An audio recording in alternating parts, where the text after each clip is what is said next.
Hello my dear students, आप कैसे हैं? आशा है कि आप स्वस्थ और आनंद होंगे। आप सबको इस चैनल में हार्दिक स्वागत है। मैंने पिछले वीडियो में आपसे कहा था कि मैं छात्रों से संबंधित अर्थात आप लोगों से संबंधित जो समस्याएं हैं, यानी छात्रों के सामने क्या क्या समस्याएं आती हैं और उसका कैसे समाधान किया जाए, इस पर हम एक वीडियो बनाएंगे। आज इसी से संबंधित हम लोग आज इस पर डिस्कस भी करेंगे तथा इस पर हम एक वीडियो बनाएंगे। इससे पहले मैं चाहूँगा कि बच्चे आप एक बार मुस्कुराएं और हंसें, क्योंकि आपकी मुस्कुराहट तरोताज़ा कर देगी। आपकी मुस्कुराहट से ये जग खिल जाएगा, संसार खिल जाएगा। इसलिए अपनी मुस्कुराहट को बनाए रखें। और इसके साथ ही मैं आज का ये प्रोग्राम शुरू करता हूँ।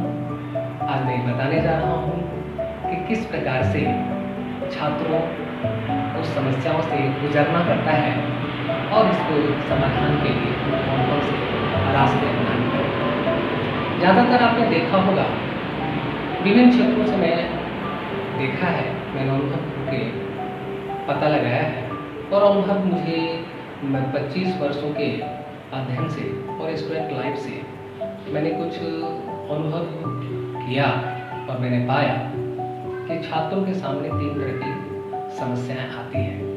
किसी के सामने अर्थ की समस्या होती है, तो किसी के सामने पारिवारिक कलह की समस्या होती है, तो किसी के सामने पढ़ाई से संबंधित समस्याएं होती हैं। यह 3 तरह की समस्याएं मूल रूप से छात्रों के सामने आती हैं। ये समस्याएं को हमने कॉमन लिया है, यानी आर्थिक समस्या, पारिवारिक गृह की समस्याएं और पढ़ाई से संबंधित समस्याएं।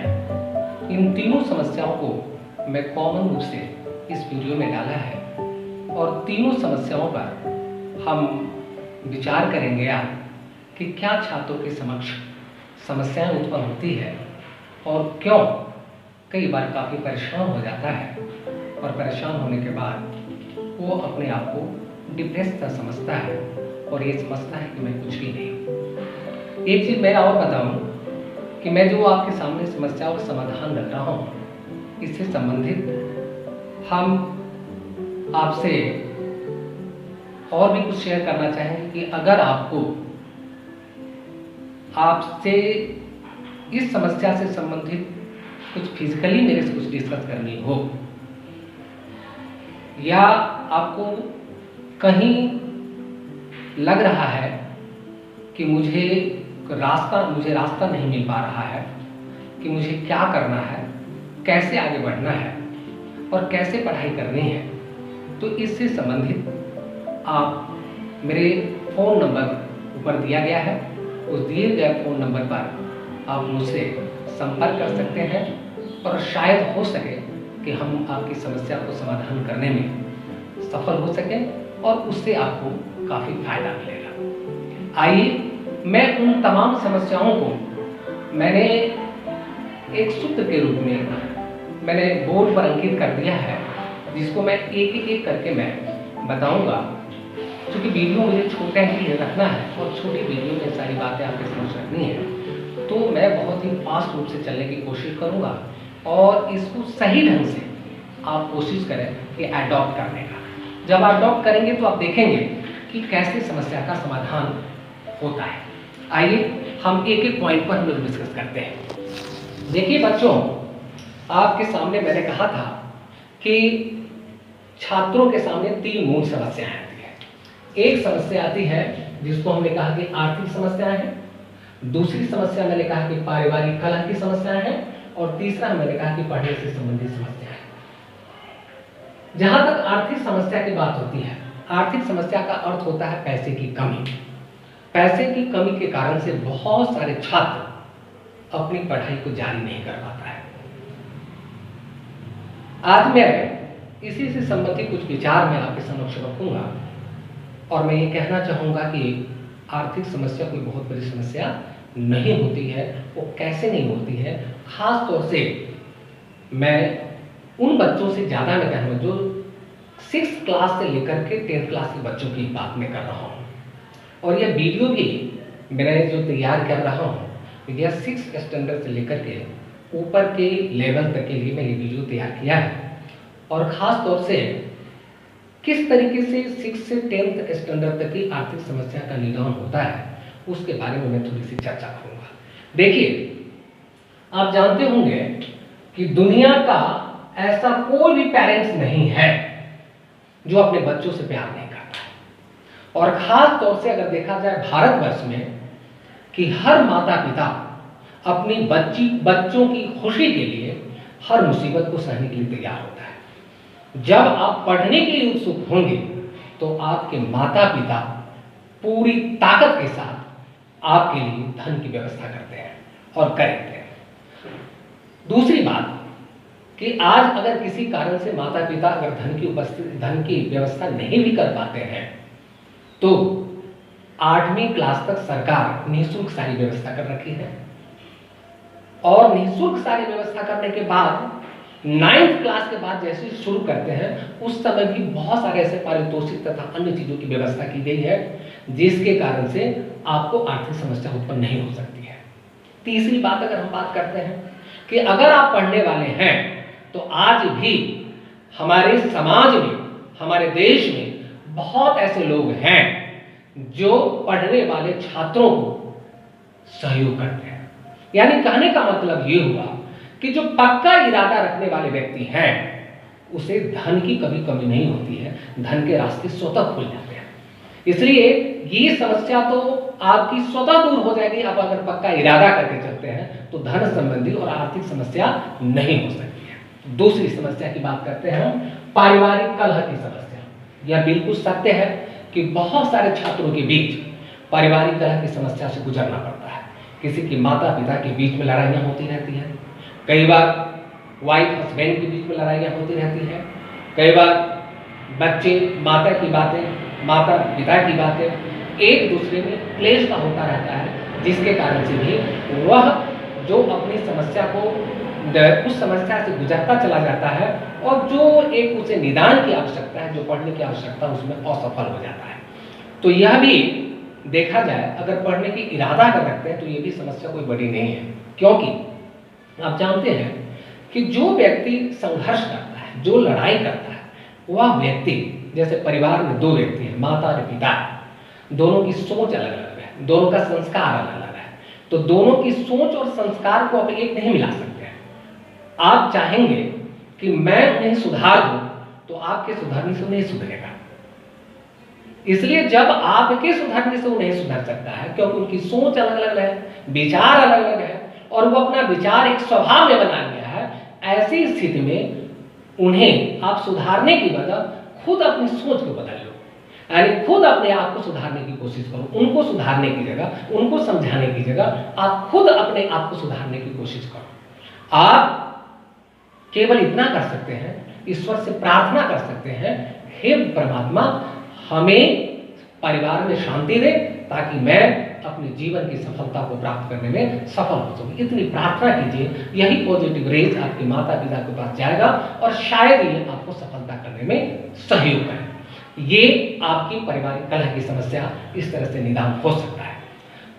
आप कभी भी क्या करें, आप इतना इमोशन ना करें, किसी के साथ इतना प्रेम, इतना इमोशन ना लग जाए कि आप अपने कैरियर से बिछुड़ जाए। ना आप ज़्यादा अधिक से अधिक शोषण करें, ना अधिक से अधिक पारिवारिक कार्यों में इंटरफेयर करें। जब तक कि परिवार के कोई भी व्यक्ति आपको उस कार्यों में एक्टिवेट होने के लिए नहीं कहते हैं, तब तक किसी भी पारिवारिक कार्यों में आप इंटरफेयर ना करें।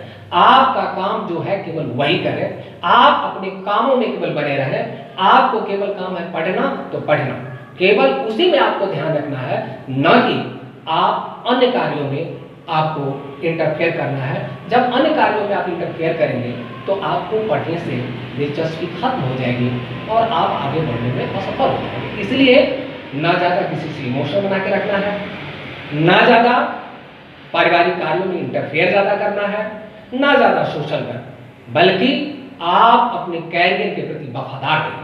जब आप अपने कैरियर के प्रति वफादार हो जाइएगा तो निश्चित रूप से आपको सफलता मिलेगी। परमात्मा कहते हैं कि तुझे जब तुमने कोई लक्ष्य बना लिया है तो तुझे मैं मरने नहीं दूंगा, तुम्हें लक्ष्य तक पहुंचा कर रहूंगा। भले छोटी सी खांसी और जुकाम की तरह थोड़ी सी उलझने जरूर आएगी, लेकिन इस उलझनों को तुम्हें झेलते हुए आगे बढ़ना है तो तुम्हें सफलता की सीढ़ी पर पहुंचा दूंगा, तुम्हें अपने मुकाम पर पहुंचा दूंगा, तुम्हें मरने नहीं दूंगा।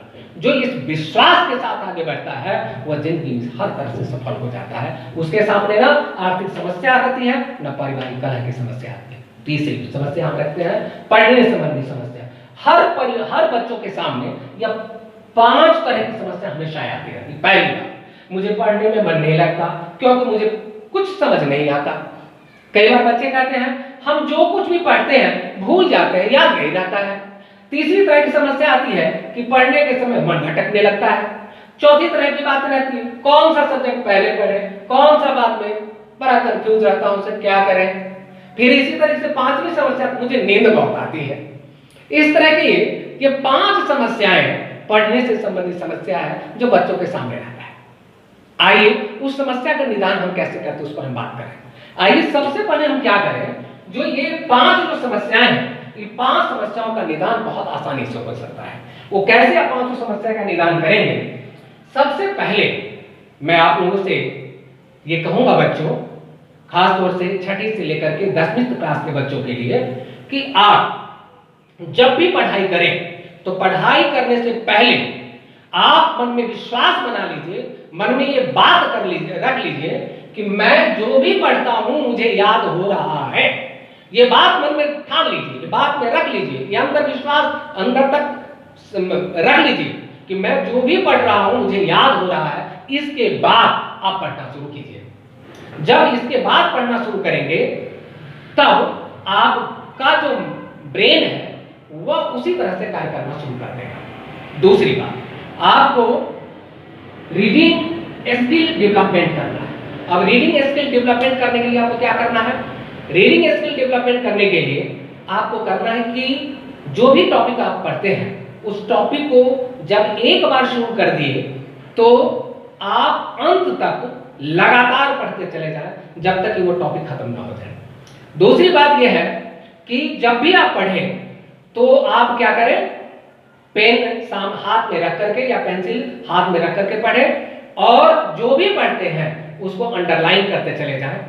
और यह अंडरलाइन करें, क्या अंडरलाइन करना है, नहीं अंडरलाइन करना है, आपके विवेक में जो लगता है उसको अंडरलाइन करते चले जाइए, अंडरलाइन करते चले जाइए और लगातार एक बार जो शुरू किया उसको अंत में ही खत्म करें, बीच में पीछे नहीं जाना है।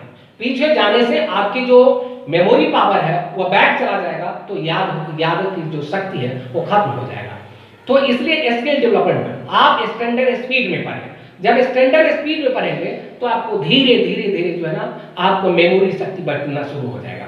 मेमोरी शक्ति जब बढ़ना शुरू हो जाएगा तो एक बार जब पूरा टॉपिक समझ कर लिए, फिर से अगर आपको दोबारा करना तो फिर से शुरू से वही व्यवस्था करें जहां से आपने एक बार शुरू किया, जब तक अंत ना हो जाए लगातार वो पढ़ते चले जाइए आप, और लगातार पढ़ते चले जाइए, अंडरलाइन करते चले जाइए। इस प्रकार आप देखेंगे कि पहले जितने मिनट में आप एक टॉपिक को पढ़े थे उससे कम मिनट में पढ़ रहे हैं और आपकी अंडरस्टैंडिंग डबल हो गई है। एक एग्जांपल से मैं बताता हूँ आपको। जैसे मैं एक प्रेमचंद की कहानी में पढ़ता हूँ, इस प्रेमचंद की कहानी पढ़ने पर मैं किस तरीके से हम अपने रीडिंग स्किल को हम डेवलप करें उसको मैं प्रेमचंद की कहानी से पढ़ते हैं कि किस प्रकार से, शायद आपके पास 9th क्लास की बुक है क्षितिज, 9th क्लास के बुक में एक प्रेमचंद की जीवनी है, उस पर उसको मैं पढ़ रहा हूँ कि किस तरीके से हम अपने रीडिंग स्किल को हम डेवलप करें और शुरू करके किस तरीके से हम आगे बढ़ें। तो जैसे देखिए, जब भी आप तो रीडिंग स्किल हमने शुरू किया,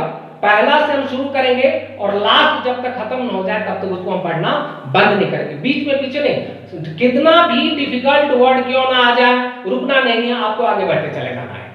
आप अंडरलाइन करते चले जाएंगे, लगातार 2 बार इसको पढ़ेंगे तो अपने आप डिफिकल्ट वर्ड आपको याद हो जाएगा, डिफिकल्ट वर्ड की मीनिंग समझ में आएगी, उसमें किसी भी तरह की प्रॉब्लम नहीं आएगी। जैसे उदाहरण हमने यहां से शुरू किया प्रारंभ से, प्रेमचंद का जन्म सन 1880 में बनारस के लम्ही गांव में हुआ था। उनका मूल नाम धनपत राय था। प्रेमचंद का बचपन अभावों में बीता और शिक्षा बीए तक ही हो पाई। उन्होंने शिक्षा विभाग में नौकरी की, परंतु असहयोग आंदोलन में सक्रिय भाग लेने के लिए सरकारी नौकरी से त्याग पत्र दे दिया और लेखन कार्य के प्रति पूरी तरह समर्पित हो गए। सन 1936 में इस महान कथाकार का देहांत हो गया। प्रेमचंद की कहानियां मानसरोवर के 8 भागों में संकलित है। सेवा सदन, प्रेमाश्रम, रंगभूमि, कायाकल्प, निर्मला, गबन, कर्मभूमि, गोदान उनके प्रमुख उपन्यास है। उन्होंने हंस, जागरण, माधुरी आदि पत्रिकाओं का संपादन भी किया। कथा साहित्य के अतिरिक्त प्रेमचंद ने निबंध एवं अन्य प्रकार के गद्य लेखन भी प्रचुर मात्रा में किया। प्रेमचंद साहित्य को सामाजिक परिवर्तन का सशक्त माध्यम मानते थे। उन्होंने जिस गांव और शहर के परिवेश को देखा और जिया, उसी की अभिव्यक्ति उनके कथा साहित्य में मिलती है। किसानों और मजदूरों की दयनीय स्थिति, दलितों का शोषण, समाज में स्त्री की दुर्दशा और स्वाधीनता आंदोलन आदि उनके रचनाओं का मूल विषय है। इस तरीके से हमने एक बार जहां से शुरू किया और जो हमारा अंतिम पड़ाव है वहां पर रोक दिया। कई बार क्या हो जाता है कि पढ़ते पढ़ते थकावट हो जाती है, तो आधा घंटा 45 मिनट तक हमें क्या हो जाता है, थकावट सी महसूस होने लगती है और ब्रेन हमारा उस अवस्था में काम नहीं करता है। तो ऐसी स्थिति में आप क्या करें, ठंडा पानी पी लें, है ना, थोड़ा सा एक्सरसाइज कर लें, थोड़ा गुनगुनाने लगे, कुछ ऐसा काम करें जो आपको आपके सब्जेक्ट से थोड़ा हट करके, तो निश्चित रूप से आपका उस स्थिति में ब्रेन आपका रिलैक्स में आ जाएगा। ब्रेन रिलैक्स में आ जाएगा। फिर क्या करें, आप स्टडी को जारी रखें। तो ये प्रक्रिया करेंगे लगातार, इससे आपका रीडिंग स्किल डेवलप हो जाएगा और रीडिंग स्किल जब डेवलप हो जाएगा तो बहुत कम समय में आप किसी भी चीज को रिवाइज कर लेंगे और आपकी याददाश्त शक्ति बढ़ना शुरू हो जाएगा। तीसरी बात, आप सीटिंग बढ़ाएं।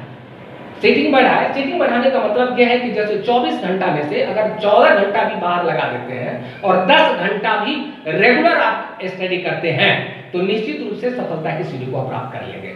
सीटिंग आपको बढ़ानी पड़ेगी। चौथी बात, टाइम मैनेजमेंट के साथ रिवीजन करें। टाइम मैनेजमेंट आप अपनी सुविधा के अनुसार करें। आप किसी के प्रभाव में नहीं, आप अपने सुविधा में, यानी ना किसी के प्रभाव में जियो ना अभाव में जियो, अपने स्वभाव में जियो। इस प्रवृत्ति से अगर आप काम करेंगे और टाइम मैनेजमेंट अपना बनाएंगे तो निश्चित रूप से आप कम समय में बेहतर क्वालिटी और बेहतर आउटपुट आप दे देंगे। नेक्स्ट बात अगर करते हैं, कभी भी नेगेटिव सोच के लोगों से के पास न बैठे न उससे बात करें। हो सकता है कि आप उनसे कह रहे हैं और आपको वो हतोत्साह करने की आपको कोशिश करेंगे, कुछ ऐसी बातें कह देंगे जिस बात से आपके मन पर डिप्रेशन आ जाएगा, आपके मन में नेगेटिविटी आ जाएगी, है ना। तो इस तरीके से आप कभी भी ऐसे लोगों के बीच में न बैठे जो आपके दिमाग को असंतुलित करने का बात करें। हमेशा पॉजिटिव लोगों को जो आगे बढ़ाने में आपको काम करें। समझ रहे हैं? तो मेरी इन बातों को अगर आप ध्यान में रखेंगे तो निश्चित रूप से आपकी जो समस्याएं हैं उसका समाधान हो जाएगा। इन्हीं शब्दों के साथ मैं आज यहीं पर अपनी वाणी पर विराम देता हूं और मैं आशा करता हूं कि यह वीडियो आपके लिए काफी सफल हो, ये वीडियो आपके लिए काफी लाभकारी होगा। अगर आपको अच्छा लगे तो इसे शेयर करें और सब्सक्राइब करें। इन्हीं शब्दों के साथ